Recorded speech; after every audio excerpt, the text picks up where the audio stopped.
The salt has dried hard on his skin. It cracks at the corners of his mouth when he wets his lips, and the taste is the taste of weeks. He has not been clean in longer than he can count.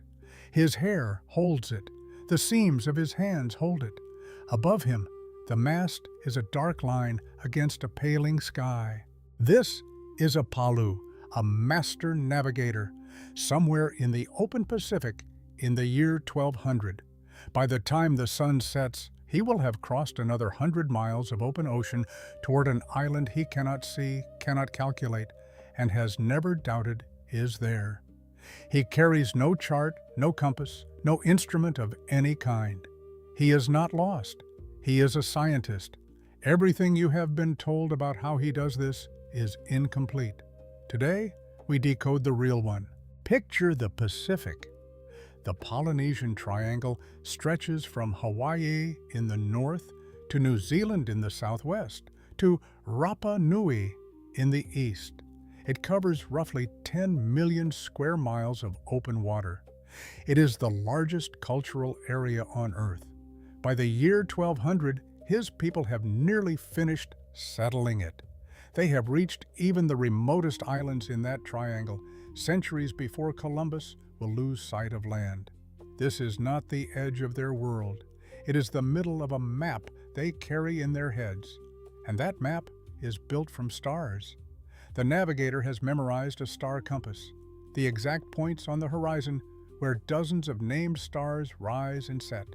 He learned it over decades, not years. On his island, this knowledge belongs to a handful of specialists, and he is one of them. No part of it is written down. There are no books, no charts, no instruments to lose or break. There is only the trained mind, the trained eye, and the body. And somewhere in that emptiness, far past any shoreline, a man lays his palm flat against the inside of his hull and reads the ocean like a page. The cold of the night watch has settled into his bones. A navigator on passage does not sleep through the dark. He sleeps in fragments, because the stars and the swells must be read without pause, and so the cold has had all night to find him. It sits in his spine and behind his knees. Then the sky to the east begins to gray, and the relief that comes is not warmth, it is information. He watches the horizon, waiting for the exact point where the sun will break. That point is a line on his memorized compass. When the rim of it clears the water, he has his direction fixed before the last stars fade. Beside him, his apprentice is awake. The boy is his sister's son, in his late teens, and he has come on this passage to inherit a body of knowledge that lives in no book and dies with the men who hold it. The navigator quizzes him in a low voice. Name the star at that point. The boy names it. Name its setting point on the far horizon. The boy names that too.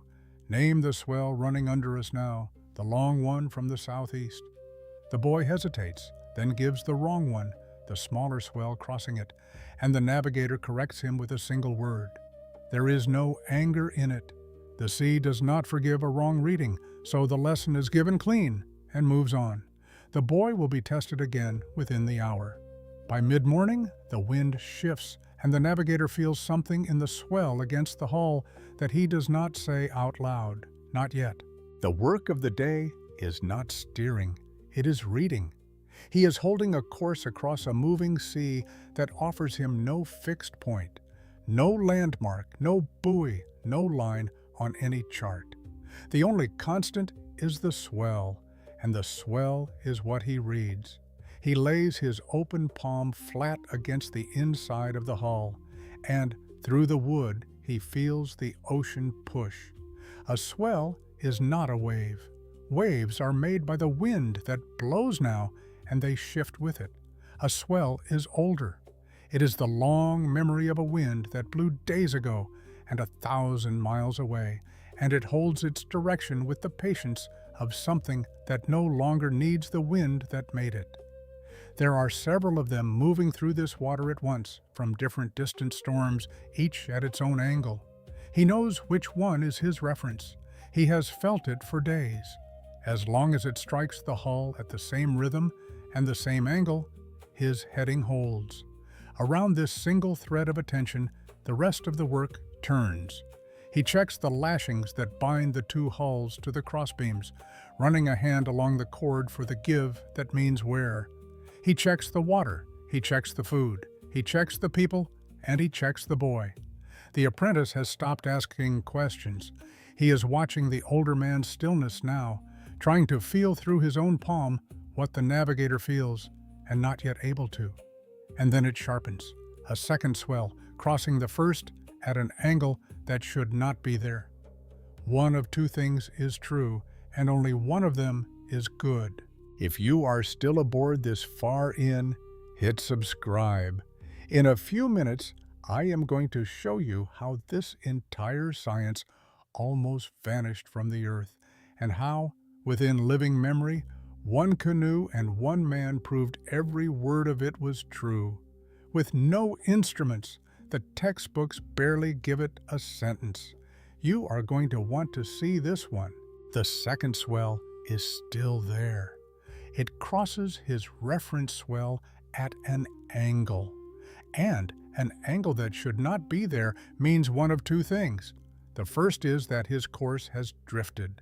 Days of holding the heading, undone by a current he did not account for, and no way to know it, because there is nothing out here to measure against.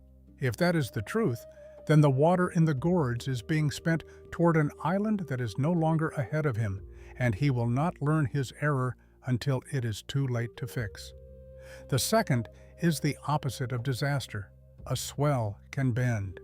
When the long ocean swell strikes an island and wraps around it, it throws a fainter swell back out, refracted, crossing the original at an angle reaching far past the island itself. A cross swell can be the first whisper of land, still a day or more below the horizon.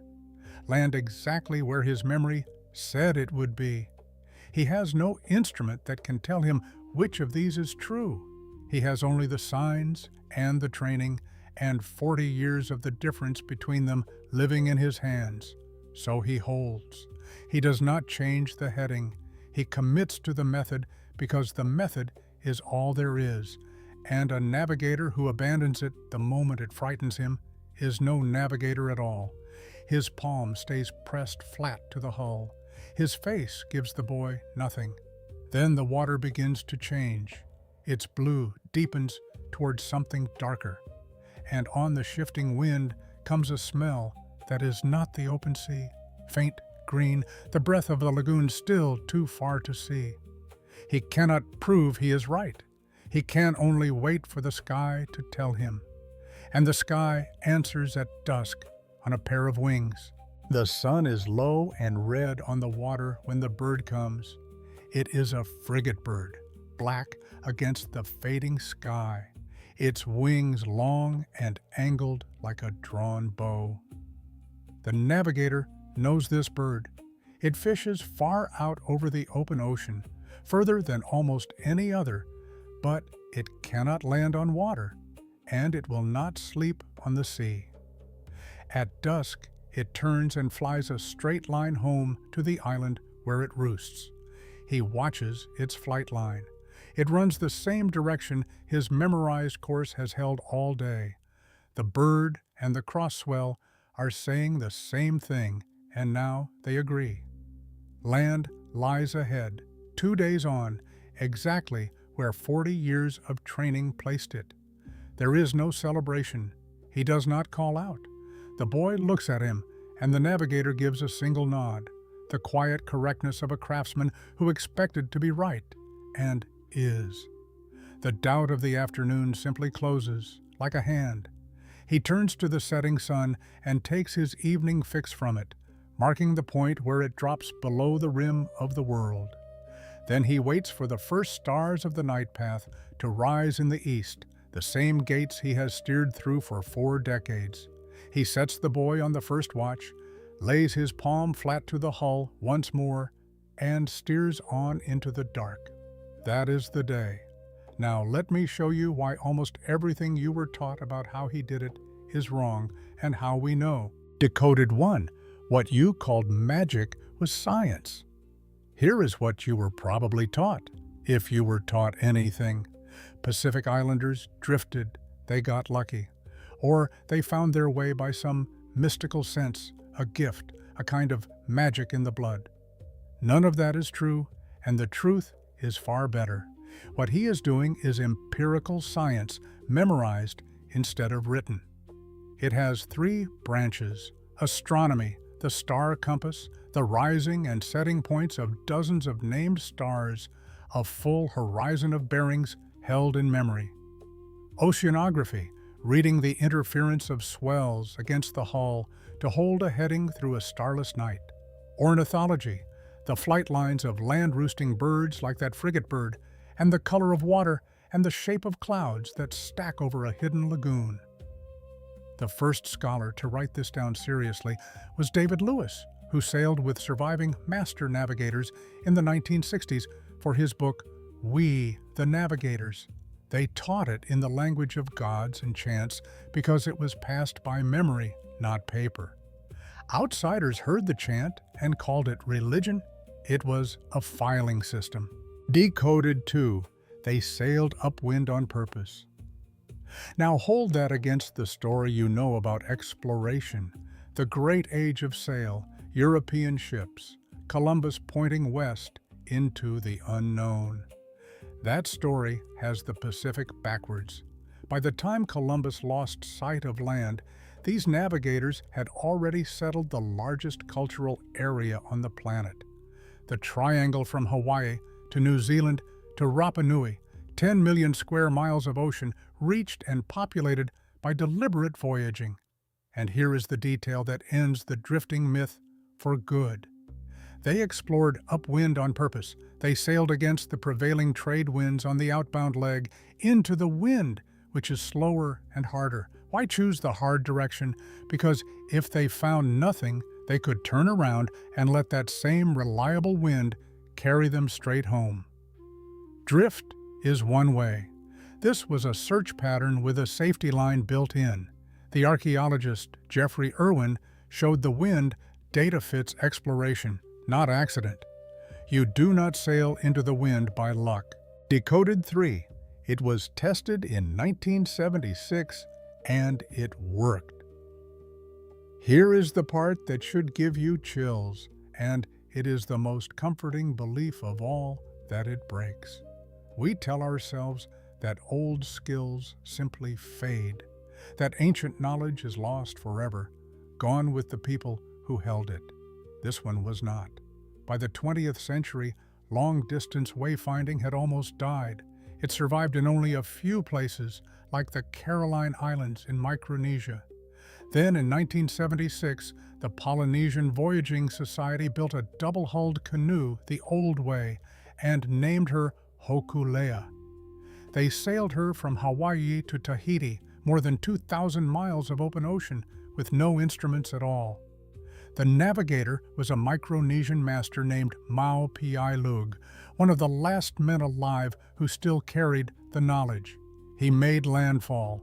The method worked exactly as described in front of the modern world.